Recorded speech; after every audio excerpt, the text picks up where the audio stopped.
when we were struggling to make $50,000 revenue, if somebody had told us you're going to be $10 million in revenue 2 years down the road, I would have just laughed. Because it is so hard to even visualize how can we be making $10 million. Right? I'm sure you guys are going through this.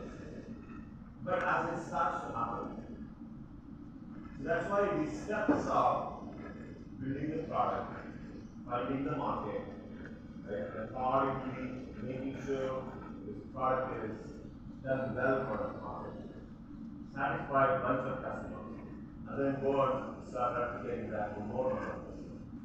Then you can see, you cannot overnight assume that I'm going to be a $10 million revenue, $100 million revenue. It's just not going to happen. You have to do it step by step, step by step, step by step. And those entrepreneurs, right, those are some of the slides that I'm going to talk about here. We go back to the last one, because there's still a lot of interesting slides that I want to last one, where we left off yesterday. But there are some basic things that I did not get a chance to cover yesterday.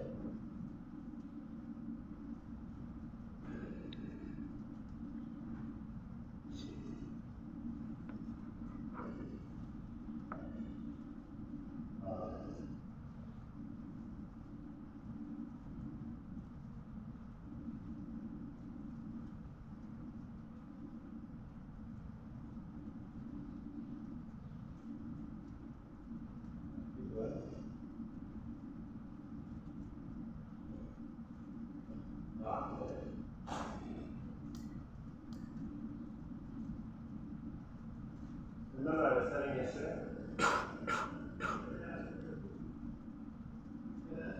Please.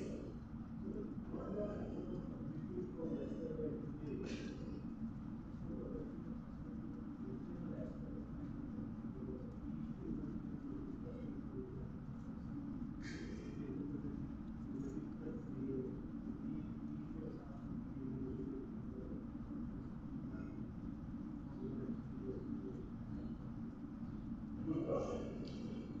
Question is, do you see any difference in the entrepreneurial characteristics of Western entrepreneurs versus the Asian and also the Indian entrepreneurs? So, one of the things that kind of stands out in the Western world is the confidence level is high. Whereas we tend to be, this is probably our nature, because over the last 600, 700 years, right, we have always been brought up as slaves. It's only changing now in the last 5 to 10 years. So I think the next generation is probably going to be very similar in thinking as compared to the Western guys, because they're already exposed to everything. Whereas my generation, as I said yesterday, right, we just did not have probably. And in between your generation now, it's sort of like somewhere in between. Yet the confidence level that, hey, I can make this, I can do it, is a little bit lacking. And I think you will get that confidence once you go through sessions like this, where you start to realize that someone like me, coming from a village, studying in a Kannada medium school until 7th grade, and then going into the city for my high school, where even pretty much, even though it was English medium, we still start in Kannada almost, because nobody understands English, right? And somehow, with a grit, we kind of came out of that and made it happen. And what it means is there is a there are certain characteristics that if you follow, anybody can actually. Anybody. It is not specific to only individuals, it is not specific to people who come from certain families. So those are the characteristics that you need to start to figure out. What are those characteristics? And these characteristics, once again, it's not a built-in characteristics. A lot of these things you acquire over a period of time. I was telling some of the folks yesterday, they were asking, what do you do? So when I realized that I want to eventually become an entrepreneur myself, right, the first thing I did was, when I was interning in Bombay, I volunteered for IIT. Somehow I got introduced to some friend, and then I started volunteering. So, which means the self-driven attitude that you have, you need to have. So, which means my workload actually has increased. Right? I have studies, I have my internship job, and now I'm also volunteering. So, which means I have to do a lot more things in the 24 hours. So, but that gave me an opportunity to get exposed to a lot of people, a lot of new technologies, a lot of new things, even conversations.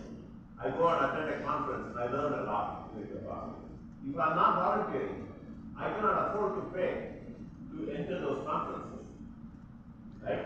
So when I went to US, the first thing I did, first thing actually, within the first 1 week after I landed, I wrote a letter. Back in those days, there was no email. This is 1982. I wrote a letter saying, I'm so and so, I've just arrived here, I volunteered for IIT in India, and I would love to volunteer for IIT here in the US. Believe it or not, they don't see so many of these people volunteering to volunteer on their own. Nobody does that. Right? You have to go tap your own people, hey, come and spend some time here. Here I am, I myself am offering my time to volunteer. Because I know the value of this. So that was one thing. The second thing is, my communication was very bad. Because I came up from the background of speaking Kannada language, and mother tongue is Kannada, school you talking Kannada, college you talking Kannada. And in fact, at one point of time, when I was in the US, I was talking to my other Indian colleague, and there were a couple of Americans also sitting in the room. And I'm having a conversation, and in India, we may come from India, but we don't have a common language, right? You have to speak English. And I'm speaking in English, and this American guy comes to me and says, hey, you guys, you should talk in English, okay? So he basically said that the accent in which we were talking, it was like we were talking in our local language, even though we were talking in English. It was that bad. So every time when you speak to an American, the American, first of all, he says, excuse me, so then you have to slowly repeat it. And then he will repeat what you said, because he wants to make sure he understood what you said. Right? Or the entire sentence that I said, he will repeat, saying that, is this what you are asking? I said, yeah, this is what I'm asking. Very slowly. So these are all transitionary things, but it's very essential. Right? Communication, talking in front of the audience, expressing your opinion. These are all the characteristics that it's very important for us to develop those characteristics. So when you are building a company, there is no way in the world you as a founder will have all the best ideas. It means you need to build a culture where when you have smart people that you have hired in the organization, you have to give them opportunities to shine, to express their opinion, to question you. There's nothing wrong. In fact, that is the best way great ideas will come. That is the best way great products are built. Right? You don't take these questioning or or criticism at a personal level. So this is how that country has developed, right? Anybody can go and question a CEO. Anybody can do that. Because that is how the forum is actually built. Nobody is going to get punished just because I go and question the CEO. So these are the traits we need to build so that more and more people will not feel shy when they start a company. The confidence level starts falling. So these are some of the basic characteristics that I believe will happen. And as it happens, then, because today, information is the same for everyone. Information is the same. Whether you are sitting in India, whether you are sitting in America, whether you are sitting in England, it doesn't matter where you are sitting. Knowledge, information is available. It's up to us as to how much knowledge you want to get, right? You can get the best classes in the world from the best professors. Did that exist 10 years ago? Definitely not. So lots of things have changed. So these characteristics and personality is the next thing that needs to improve. And there is this thing called the Toastmasters. I was telling some of the group people yesterday. So one of the things I did when I learned my communication is bad, then I joined this Toastmasters club. And this Toastmasters club, everybody in the Toastmasters club is in the same boat. Everybody is like you. They are very nervous to get up and speak. Everybody has a challenge in expressing their opinion. So the whole group, the way this Toastmasters is designed, is to give that feedback as to how you improve your communication. Like when I'm speaking, if I'm using more of pausing, unnecessarily pausing, and you know how some people, they use a lot, and you see a lot, right? These are the kind of things that if somebody tells you, hey, in your 5-minute speech, you use off some 50 times, and you probably don't even know you use it. You use this some 10 times. So now, consciously, next time around when I'm giving a speech, I start working. This is how slowly you improve yourself. And get up and speak in front of the audience. And the audience are all friendly people. And in fact, I've offered this Toastmasters in Bangalore to some of the high school students. I'm going to go, after I go back, I'm going to start offering this course. So I've told this institution that pick some leaders who can, I'll train the leaders, and they should go and train more number of students. So these are all not hard, and I'm sure if you search, there are plenty of Toastmasters clubs even in Ahmedabad, any of the cities. They all have Toastmasters. I don't know if IIT has Toastmasters.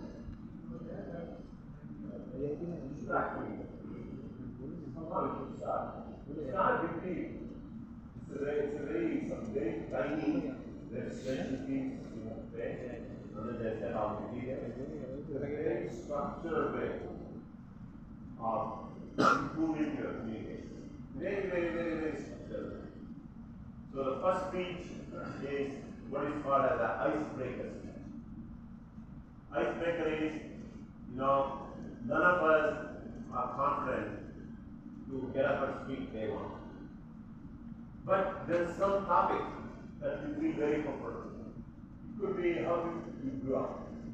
If you know that, you should be able to get up and speak for 5 minutes about your journey. So for me, my first speech was my name. So my name, as you see, right, Jagdeesh. The B is the village where I was born. And I come from a place where we don't have a last name, unlike many of you. So when you go to the US asks, what is your first name, what is your last name? And I don't have a last name. So So in some of the applications, I used to type Bagalur as my first name and Jagdeesh as my last name. And in other applications, I used to type Jagdeesh as the first name and Bagalur as the last name. So where I have given Bagalur as the first name, somebody will go, hey Bagalur, and I don't even respond to that because I'm not used to it, right? So this was happening all the time. I just didn't know what to do with it. And because I had no idea what is the first name, what is the last name. And so I gave this speech, my first Toastmaster speech was about my name, about how I'm confused about this whole first name and the last name. And our engineering department admin, she was sitting in that speech as well.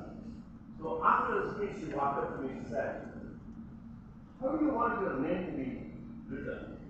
I said, you know, I was always given as DB Jagdeesh. Hey, you shouldn't change your name because of us. I'm going to make all your business cards, your name tag, everything as DB Jagdeesh.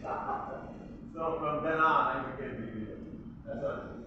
So it's kind of interesting, every one of these things, how you learn, right, every step of your way. And as Steve Jobs says, connecting the dots. Eventually, when you start connecting the dots, you start to see how every one of these things play a very important role. Wherever you are, wherever you are. So anyway, I will be very happy to help coordinate and maybe start first session on this Toastmasters. And you should actually get some information. Because I think it's a very important question to ask. And as we start to produce more and more entrepreneurs, we want to go global. These are all the skills that we massively improve. Thanks for asking me.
I'll give you one example how to tackle some of these things. So, as you start to become global, let's say you are selling your product to an American customer. So, one of the things in America that you need to understand, this is from a cultural point of view, is most people, they want to talk about sports. It's a very important aspect of their life. And naturally, if you can start the conversation with some local team, some game that happened, whether the team won or lost, and some guy who played well, right? So if you can understand that and then begin that conversation, and you'll actually see a lot of passion coming from these guys, and they also will start to feel comfortable. That you will not just go there only to make a technical presentation or a product presentation. Engage in a local food conversation, or engage in a local weather conversation, or a local sports, local team conversation. Something like that, right? And in America, throughout the year, there is sports activity going on. Throughout the year. At one time there is basketball going on, another time there is American football going on, another time baseball going on, another time hockey going on. Right? There's some sport or the other that is going on constantly. and pretty much what they call as the NFL cities. So there are 32 teams, 32 tier 1, tier 2 cities that participate. That means pretty much covered where you want to sell. Right? Most of these cities have a team. The same way in India has even more number of teams.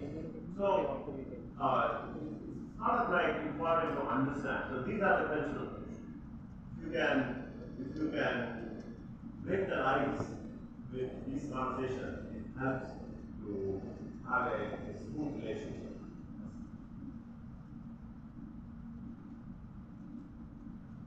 Okay? So, this is an important slide. You see this. The first phase of the life is like a drunken man going up and down, walking.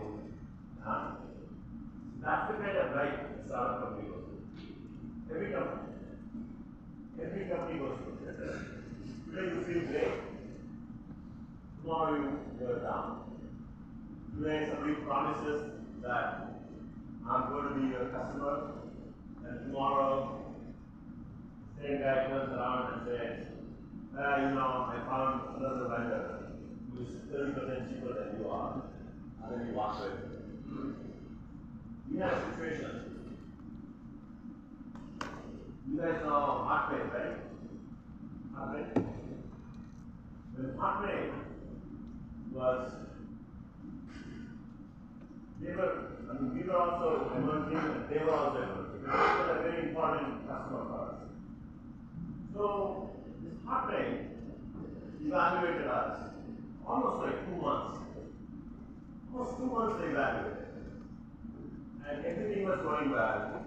Everything almost like a video kind of a conversation. They liked us, we liked them, everything was fine. So on a Thursday, they said to our sales guy, hey, Monday I'll give you the purchase order. So everyone was happy. He was giving the verbal confirmation that he's going to become our customer. And it was a big deal, right? Because after it had a brand name, we could leverage that brand name to go and sell to other customers. So come Monday, our sales guy calls, and they say, Craig, sales guy's name was Craig. We found this other company, and it seems like they are far superior in technology compared to you guys. And because we had a 2-month relationship, so it was very open in telling all the sales-giving stuff that these guys had convinced them. Just in the last 3 days, that how technologically they are far superior compared to us, and half of it was all like fake. So this guy comes to us and literally is crying. The sales guy is crying that he has worked so hard to get this deal, and the deal is now just going away. So they told us who the other vendor is. And what we did was, we decided, 4 of us, we decided that we made a list of questions. Because we knew they have been oversold by the other vendor. So we made a list of technical questions. And we said, can we come and meet you? We honor, we respect the decision you have taken. But we feel, because of the relationship, we want to educate you as well as you get educated more as you go with other vendors. So we went with about 8 or 10 questions. Please get answers for these 10 questions from this other vendor. And we respect your decision. So we gave those questions and they went back. Monday night, he calls our guy back saying that, Craig, come and collect the 3 o'clock. He said, what happened? They just did not answer. right? They could not defend any of the stuff that they had done because we gave fairly good technical questions that they just couldn't defend the answers. And at the superficial, they are convinced, these guys. But when you start going into the deeper details, they fail miserably. And maybe it just did not end with that. So we won the deal. It was actually pretty historic because they went on to become one of the largest customers for us, and because of them, we ended up winning a lot more customers. So interestingly enough, in the US, when you live in different neighborhoods, they have what is called as the weekend block parties. So all the neighborhood, they all get together and they all bring their own food and everybody gets into a good way for people to just meet and greet and say hello to the neighbors. So my this Craig's boss, and they happen to have a block party.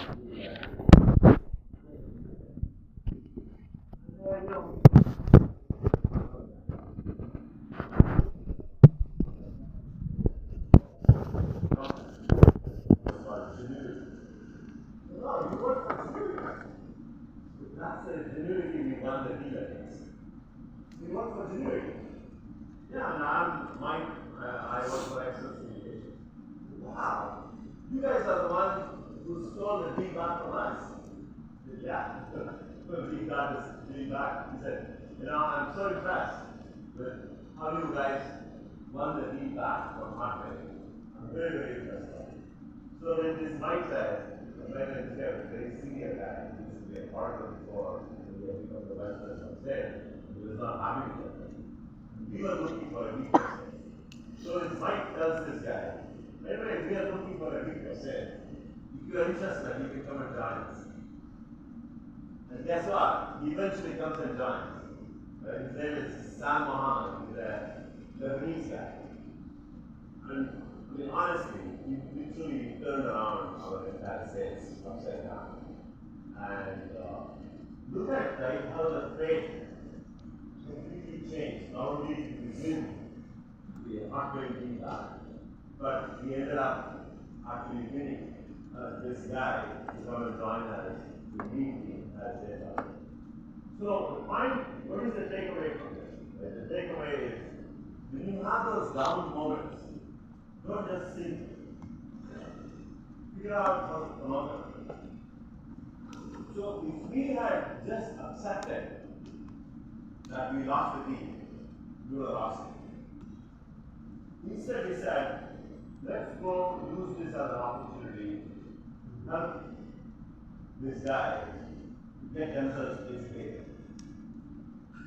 And we showed our strengths, which is what they like from us.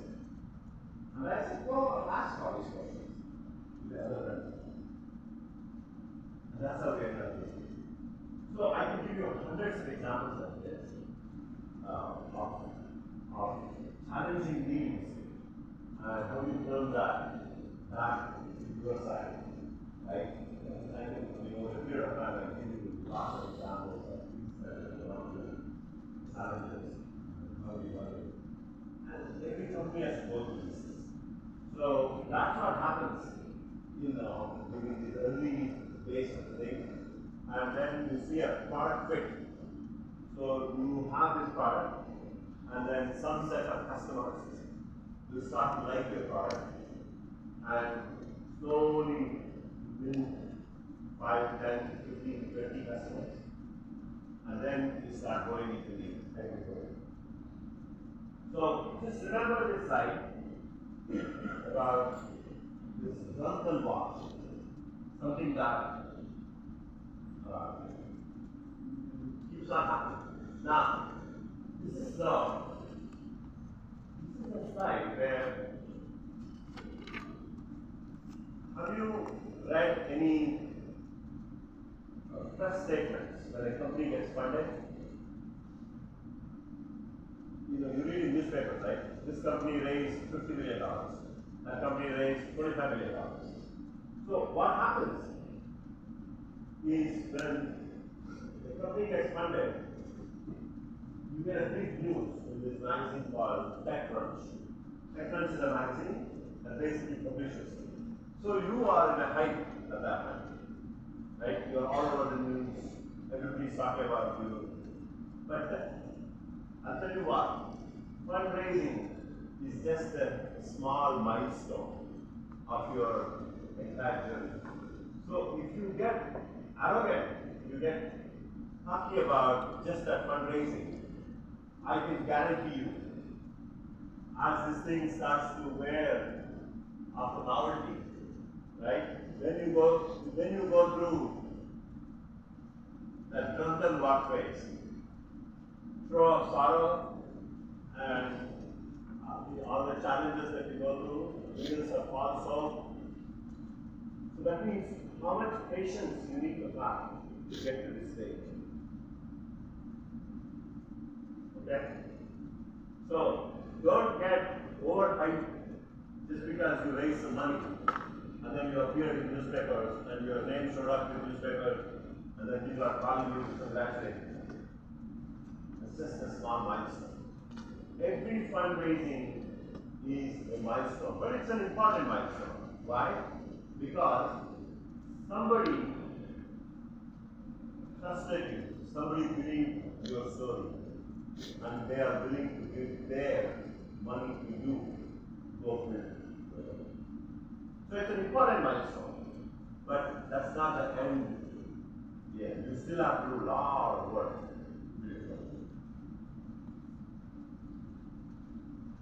So, the way I always like to look at things is this pyramid. And if I look at this pyramid, if you look at this pyramid, and I've drawn a very simple thing. What comes to your mind? Anybody wants to?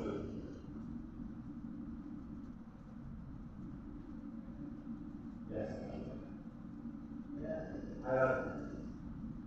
What does that mean? Organization hierarchy. You say organization hierarchy. What is at the bottom? What is at the top?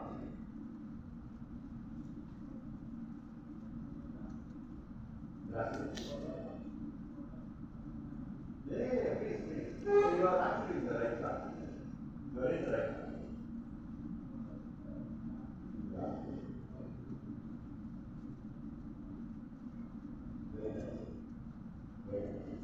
And grassroots will be large number of people.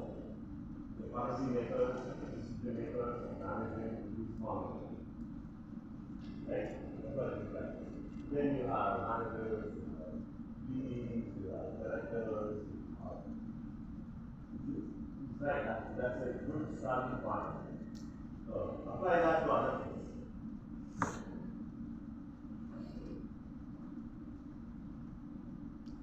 Apply that to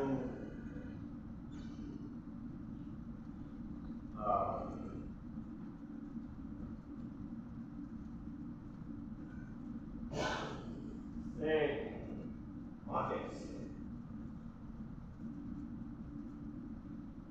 Markets that you want to sell. What type of markets exist? Think of some product. Think of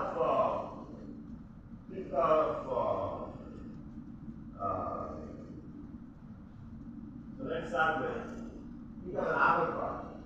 Yes.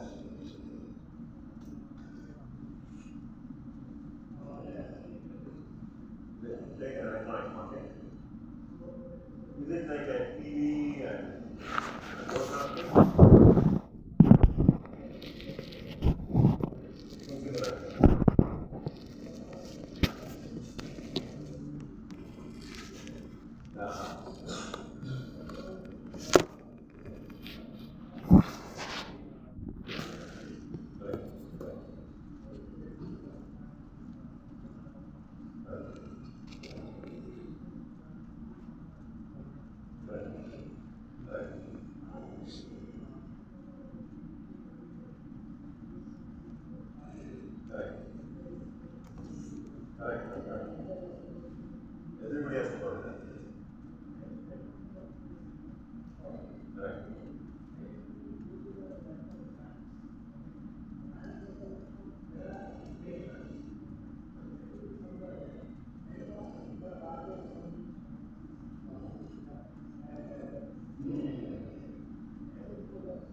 manufacturers and the entire supply chain, packaging people, computer manufacturers, semiconductor manufacturers, all of that. So as the complexity increases, there are only few players. So in the semiconductor, TSMC is the one which does the chips. They are the ones who do the chips. And then there's lots of people who make computers. And there are even a lot more people who make these boxes and all of that. And there are even a lot more people who can do the delivery of them. Good. Very nice.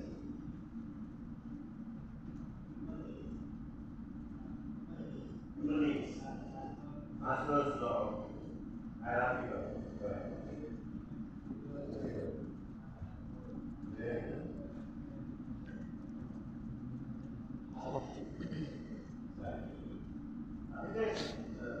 You guys read about that? Maslow's hierarchy. So it's like basic needs. And then once the basic needs are met, basic needs is like 2 meals on your plate every day. Then comes, I need to have security, then I need to have luxury, right? And then I will have self-realization, how I want to support impact, social impact, how I can contribute to society. So in our case, as entrepreneurs, the thing that you need to look at, you need to think about, these are great ideas, right? But if I'm building a product, what do I need to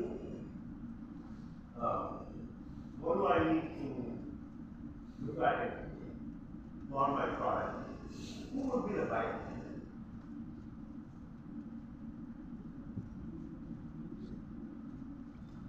Because you know it could be your business, it doesn't matter. It doesn't matter. So it's very important that when you are thinking of the product or the service that you are building, who's going to be my customer? Because there are lots of customers in this world. Okay? I am a startup company. I cannot cater to every customer in the world. So I have to pick a customer that I am going to provide the best value of my product. So you need to have that clarity. You need to know exactly who my customer is. And if you have that clarity, then those are the customers you start talking to. You start knocking on their door, saying that, hey, I have this idea. Would you like to work with me as I bring this product? And if that customer, so this is your hypothesis. Your hypothesis is, I'm building this product, and the product is useful for this set of customers. Now you go and start knocking on the door of these customers. Ask them to work with you. They'll be very happy. Because if it's a thing that is solving the problem for them, they'll be very happy to work with you. If it's not a thing, then they say, sorry, it's not an important problem. I'm not going to waste my time. So you will get the validation right there. Okay? So let's take some examples of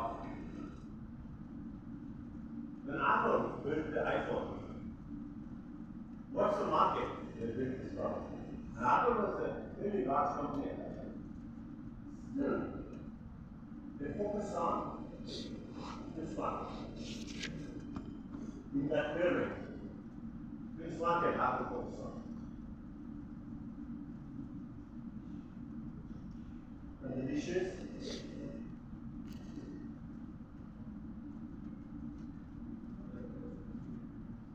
more sophisticated, and where would they fall in that pyramid? In the top two. In the top two, right? The rich class. You can afford to pay more. You also like the sophistication. Was it very clear at that time? You actually watched Steve Jobs 2007 iPhone launch presentation. He said, the product we are building, he did not say we are building a mobile phone. You know what he said? He said we are building a smartphone. So a mobile phone is across the whole spectrum. There is Nokia, there is Motorola, there is Symbian, Huawei, everywhere. There are only two players. One is BlackBerry, the other one is some other company. Palm. There are two products, smartphones. Both are okay.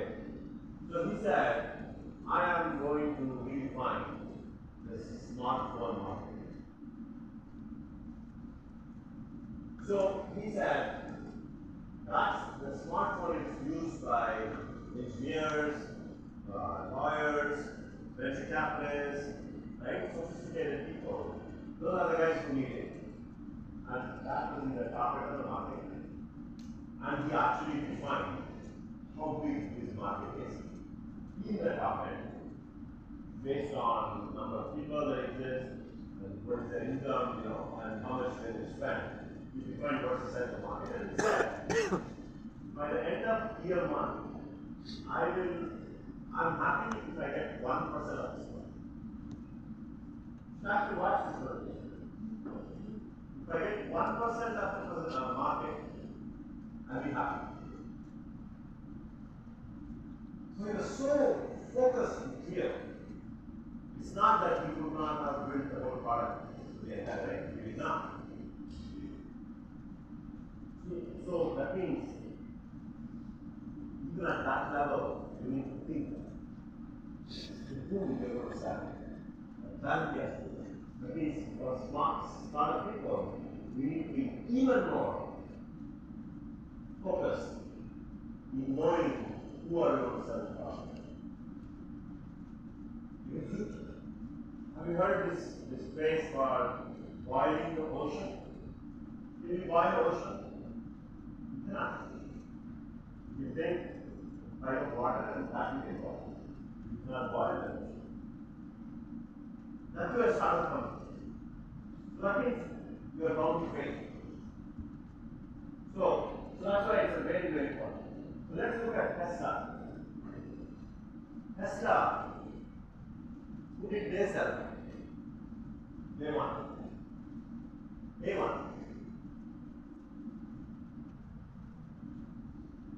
They sold again higher. And the value proposition that they gave was environment. So who cares about environment? The rich people are very guilty. Because they are the ones who spend all their electricity in their home, all the carbon that they burn, right? They're already guilty. When you go to these guys and say, hey, I will help you contribute to the environment. So everybody who bought that car, they were very proud. I'm doing my part. I'm giving back to the environment. Somebody asked Bill Gates recently. He travels in his own private jet, right? Wherever he goes. So somebody asked, one person, you go in a Boeing 747, right? You go from Seattle to New York, or Seattle to England, or wherever it is. You burn so much of petrol. Isn't that criminal? What you're doing in terms of impacting the environment? Right? But he's smart. He already thought about it. If he knew, suppose he's going to ask this question. All this data is public. Wherever he travels, all that data is public. You can pull out. Where all intakes has traveled in this planet, and how much carbon emission all this journey actually passes. So his answer was, look, I understand, but because I want my time to be used more efficient, so that I can meet more number of countries, more number of people, more things I can do in 1 or 2 days of my travel. What I have done is I have initiated not more programs to suck the carbon from the air, and whatever carbon that I'm burning, I'm actually sucking a lot more than the carbon that I'm burning. So I'm actually already positively impacting. Very small answer. And we have thought about it. Right? So, anyway, what I'm trying to say is that these high net worth individuals were the ones who cared about giving back from that environment. So that's the market. That's the target. But today, obviously, they have expanded into even the lower side. You can get a Tesla car for $35,000, right? With all the discounts, all that stuff. Okay. Which is the same as like a Toyota Corolla, Camry, that range. You can get a car. But when they started, everything focused on it. So we can answer all the rest of the things. By the way, when Uber started, do you know how and what market they focused on? Today Uber is manuals, vehicles. Uber is used in every country, Uber is used by every passenger, doesn't matter whether you are small, medium, rich, doesn't matter who you are, everybody can use it. But when they introduced, you know how it was introduced? Anybody? So it was introduced to the higher. What they did was, they went after these limousine market. So who uses the limousines? Very rich people and corporate people. Like when I was an exec in the company, when I travel, limo comes, picks me up, drops me at the airport, and then when I land, limo comes, picks me up, and brings me back home or brings me back to work or whatever that is. So this limo is mostly unused, most of the time. So and if you ask most people, instead of using a smelly taxi, they would rather use this limousine, even if I pay a little extra. So he tapped into this market, Uber tapped into this limousine market, and made them to use this Uber app. And as word started to spread, people look, hey, I can actually get a limo for a little more than what I pay for the taxi in big cities. So that is how it started. And then they added more and more and more products. And yeah.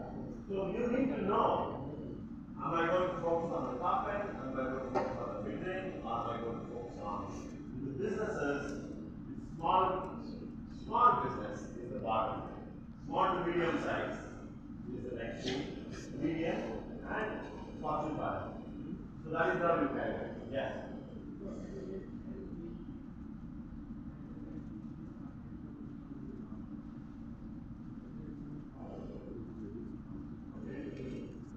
No.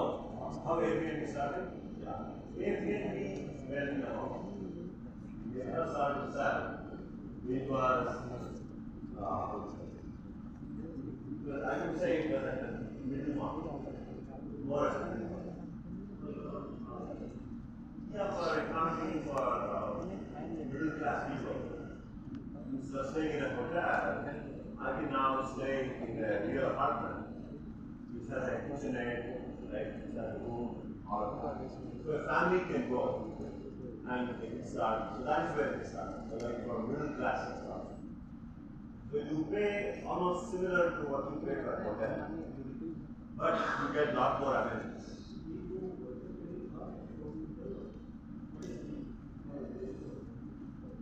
So then, obviously, over a period of time, every company does this. They go down, depending on where you are. You start at the top, you go down. You start at the bottom, you go up. So, for example, you know what this company called Salesforce? Salesforce started at the bottom. Salesforce was primarily at small to medium-sized, small businesses. In the early days of selling, they were selling as small businesses. And then over a period of time, but today they only do the top 2 or 3 segments. So that created a gap at the bottom. So there is a company called HubSpot. It has become extremely popular. And they serve the bottom. That's all they focus. So they basically created a lot of automation, they created ease of use, right?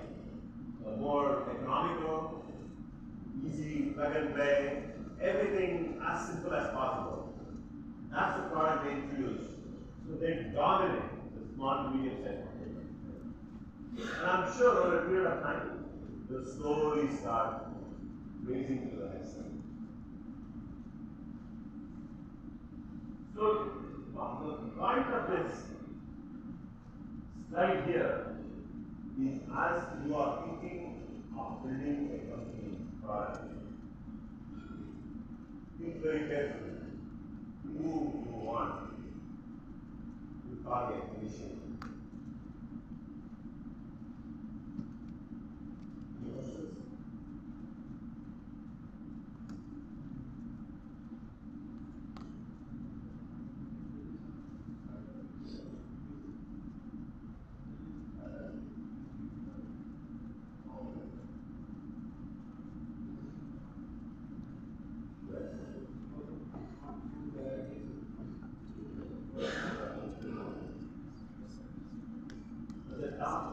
The top is also very challenging because they don't like deal with too many vendors. So they would have vendor qualifications.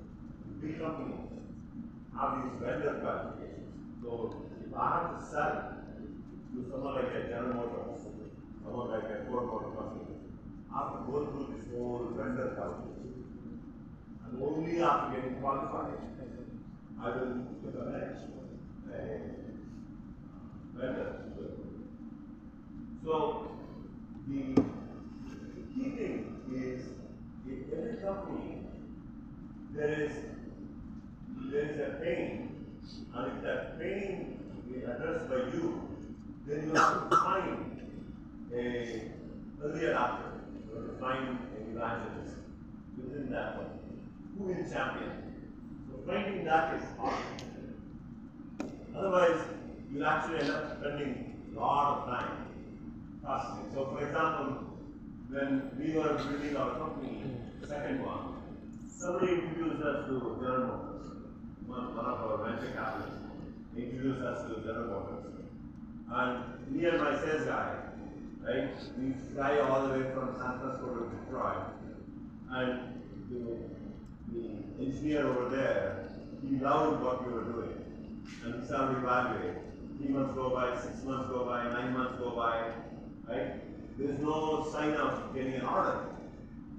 And every time you ask the order, he says, okay, I'll get it approved. So then we started to push, saying that, hey, I'm going to pull the boxes out if you don't give me a PR. Get the approval. Now, he goes for approval. He has to get like 10 signatures. And somewhere along the line, 6 signatures or 7 signatures, the VP said, who's this company? I've never heard of them. This is so and so, they solve this problem, it's really good stuff. And we've been buying a lot of products from Cisco. Have you talked to Cisco to solve this for you? Yeah, I've talked to them, but they're not really responding to me. Too big. Okay, let me call. So he calls up the CEO of Cisco. This is GM, right? Taking hundreds of millions of dollars of business. Calls up the CEO of Cisco. Hey, John, my guys are evaluating this unheard of company, Netscaler. I know you guys do the same problem as well. So, have you listened to my engineers? So, okay, let me bring my product guy. So he brings his product guy, gets him on the call. And that guy says, yeah, we have all these things in our roadmap. We're going to do this over the next 12 to 18 months. So then the VP looks at the engineer. I told you. Why do you want to deal with another company? So, almost 9 months and 4 or 5 trips we made to this General Motors. This is total waste. And for a startup company, it's a lot of resource that we could have used somewhere else. So we became very cautious after that. Right? So even if we get introduced to a big company, you assess the situation early on, whether this guy has the ability to fight internally, or you just walk away. For example, at Microsoft, we bumped into this amazing guy. He was ready to fight all over. So we were saving tremendous amount of money for Microsoft. And he loved our product. And unfortunately, ours was a networking product, and he was an application server, so he was more on the server side. So our product has to be installed as a networking. And networking had a very strong relationship with Cisco. So happened that he built a case and he said, I want to use this product. So the networking guy said, literally, this is exactly what they said. They said, over my dead body, you want to buy this. So then this guy said, okay, let me take it to the big boss. And he showed a business case. How many millions of dollars Microsoft would save in the next product launch that they had. So the VP looked at the analysis and he said, that's a lot of money. You cannot just waste that money because networking guys have a affiliation with Cisco. So he called them. He said, hey, what's your problem? Cisco can do it. I'll give you 2 weeks. Both of you set this up and show it to me. And whoever who's going to prove and save money for the company, I'll go with the product. Obviously, Cisco was not ready. He couldn't deliver the solution. Whereas this guy demonstrated, and he ended up doing it. So you need to really assess. These are all in the early stages. After you establish yourself, it doesn't matter, right? Everything will become a business. In the early stages, your time is precious, and when you start talking to a customer, you got to think, is this guy going to support me?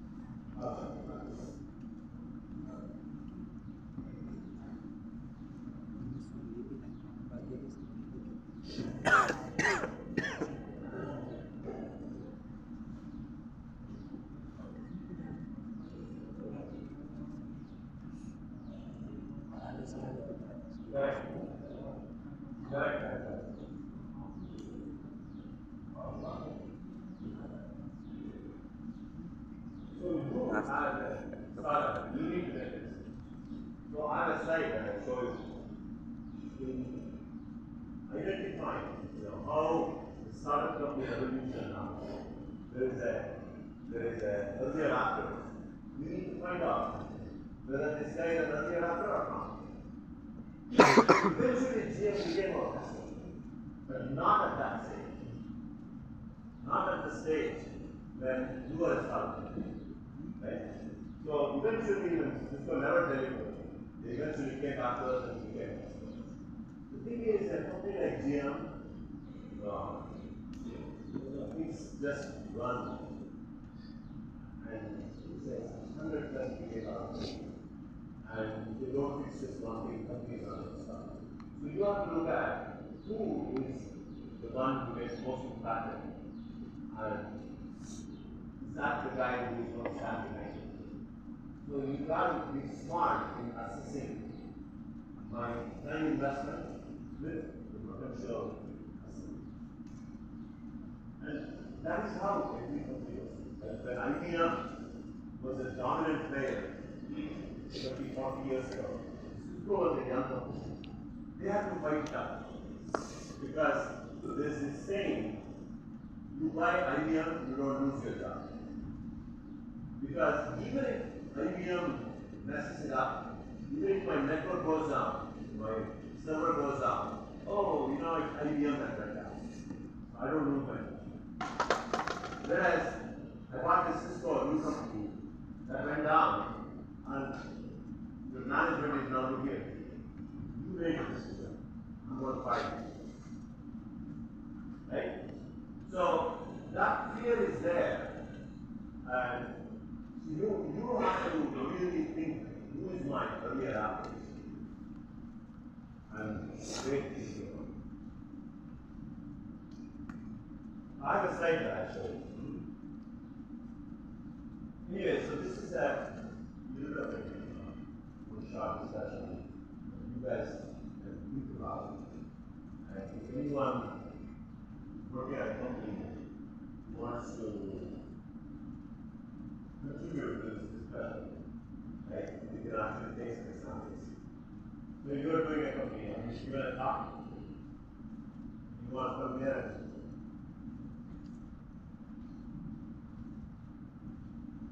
Is that what?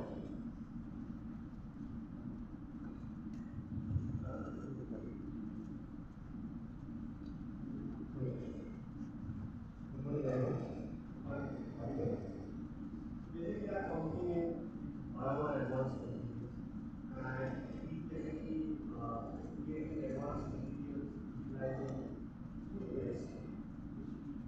When it goes down, and it causes certain emissions in the waste.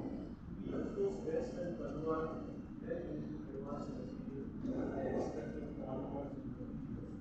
Our targeted, customer base is pharmaceutical and cosmetics and industrial application. We do develop advanced materials utilizing this. Now, based on the pyramid what you have seen, our targeted audience are at a different level. So one of the products which we are working is called post-education. Post-education is nothing but controlling from blood sugar, where you get what to control there.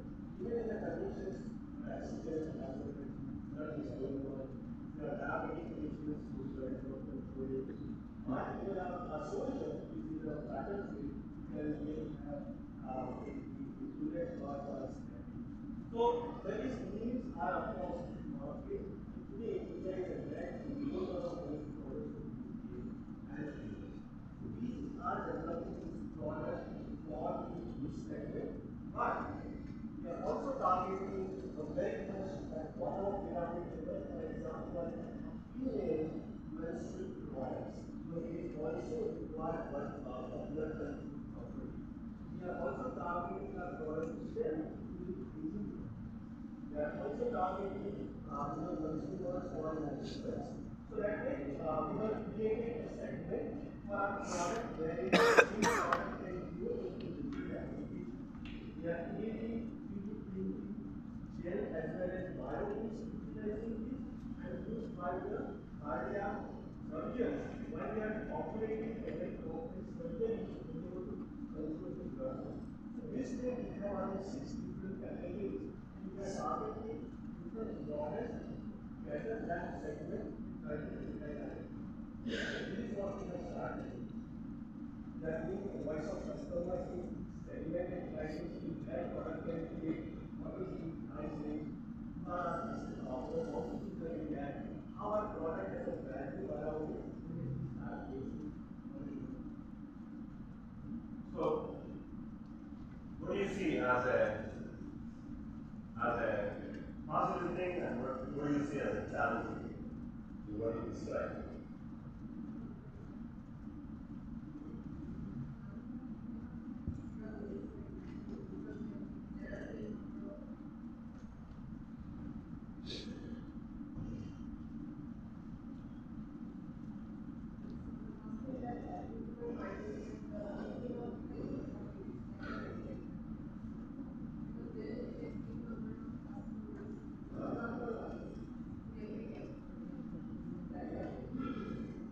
So, it seems to be you are targeting the entire field. So, that is going to be a challenge. So, it's okay if your vision is to go after the entire market in the long run. But today, the product or the products that you're going to develop will be good for you to focus on a small segment of the market, get it validated, and start selling. Use that as a cash cow, right? And let that become bigger, and then you start expanding. I appreciate what you are saying. So, I like going from concept from assets, because product, what I can just explain, and this is, Yeah. so the product we can sell it to surgeon, it will require higher level of surveillance, but the product we can sell it to hygiene industry probably doesn't require that. So, the journey where we are doing the first market, then second market, then third market is there. And cultivate. But low hanging fruit will be our first priority. When excel in that market, generate money and support our the next way we journey will start. Yeah.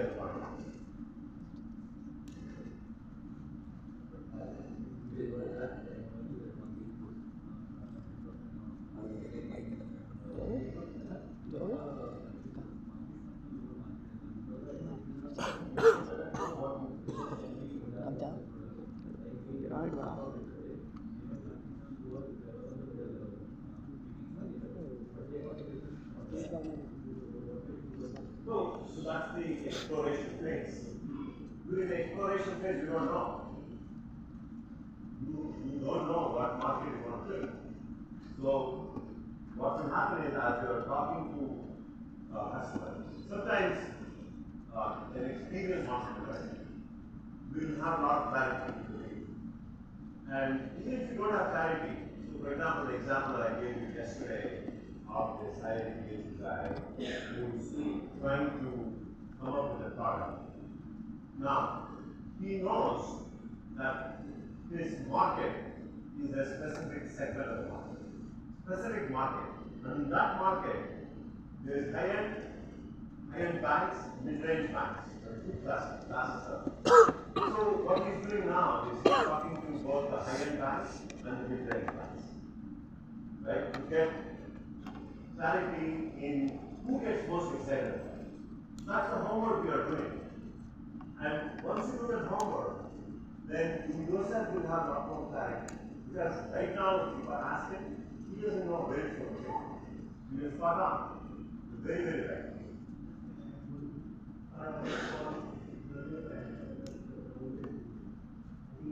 You all know what you are doing, right? They always think that, but it's my experience on the top.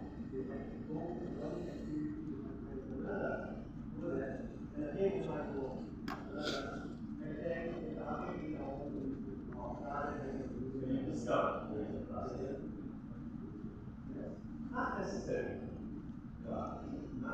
necessarily fund situation. It's your time and initiative that what I mean. I wish I could actually call him and having talk about all these things. Maybe next time I'll talk. But what he's doing is he actually still has a full-time job. Right? During the full-time job, he's calling all these companies at night time. He's establishing connections with IIT connections and all of that. And that's how he's penetrating into all these guys. Get the validation.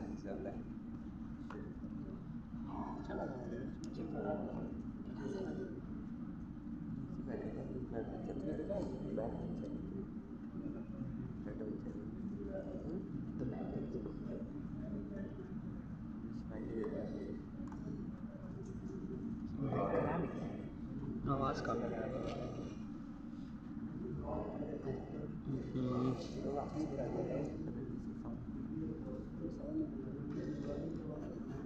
खुद ही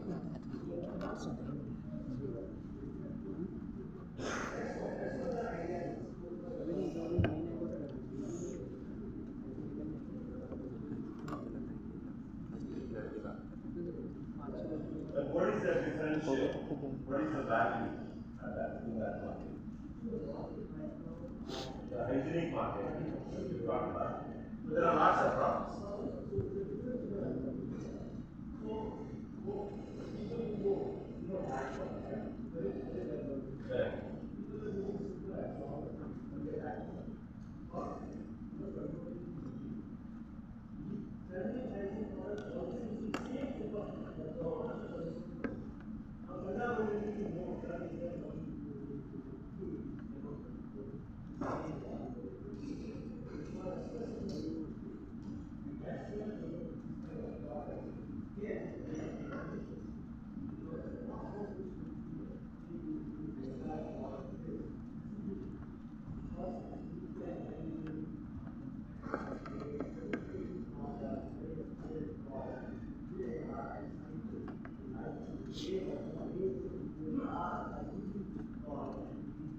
But still, I need to get the differential.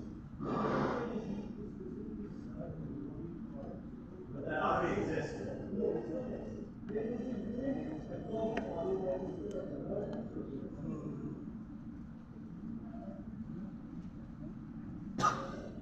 अरे भैया वो interview हो रहा है क्या interview हो रहा है क्या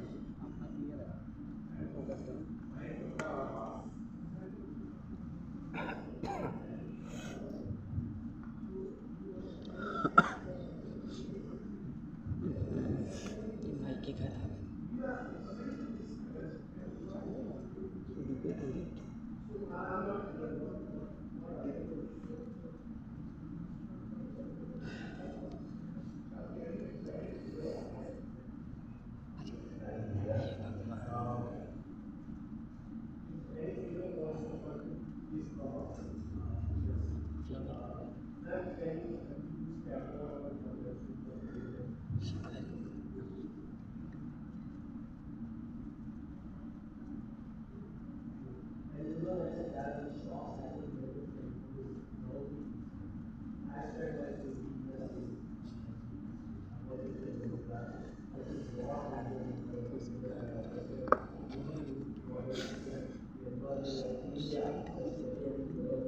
खराब कैसे रहा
volume. Huh?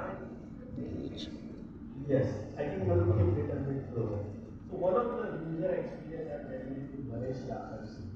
So I went, ask a Malaysian employee, how are you using a pad? When you use a pad and before throwing that pad into garbage, you wash it. You wash, clean, and then they can wash. Condition, you are in a 5 years trauma, you have to wash your pad and then you have to throw, and then you go on another one. You see a problem of people. You must stop saying, you know the opportunity, I practically lot of people, clean it properly, because that's the system. If you clean, there is no product also come to the cleaning process. There is no product. You understand? Okay, good. So I think what you're saying, if I understand right, you have a bigger vision of going after the entire market, but your initial, what you call as the MVP, minimal viable product, is a hygienic product. And you want to bring this hygienic product with a technological advantage and also an environmental advantage. Almost at the same cost, right? Or even lower cost that's available in the market. And you think that 60 to 70% of the women who don't use these type of products would become your market. Right? Yes, even the ones who are using today, they will also be your target. Because at the end of the day, your value is, hey, whatever I use, I'm helping the environment. I'm not disrupting the environment.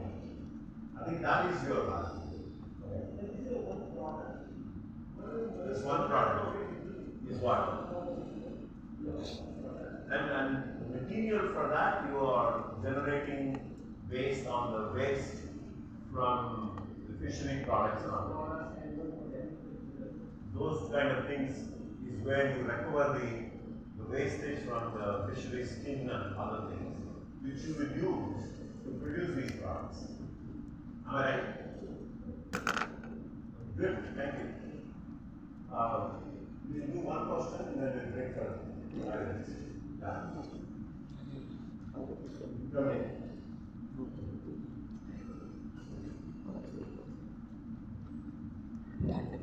Everybody gets an opportunity to speak. Yes, my name is Gandhinagar. I am the founder of the IIT Medical. Yes, I am coming. I need to discuss something which is related with the female health. Is the what? Female health. Female health, okay. Like the sanitary pads. So, as when we develop the antimicrobial pad, so they have some challenge because female present in pH is 3.5 to 4.5 around. And some of solutions are not available in the market, but they are giving the as negative bacteria as well as positive bacteria. Positive bacteria is the lactobacillus, which is maintaining the pH 3.5. They are secondly the lactic acid, and it is the major important thing which is described as the female vagina. So there are lots of products are available in this market, but they are fed because of this because they are killing the negative bacteria, E. coli, as well as they are killing the positive bacteria. Their natural cycle is the maximum 5 days. After 5 days, they are giving the lactobacillus and they are giving the chance to grow the E. coli. Then the opportunistic bacteria. So that is the biggest challenge, and now lots of innovation required in this field. So they are trying to solve that. No, I think we are. We are not part of the same meeting. Yes, sir. Okay, so let's break for 5 minutes. Thank you.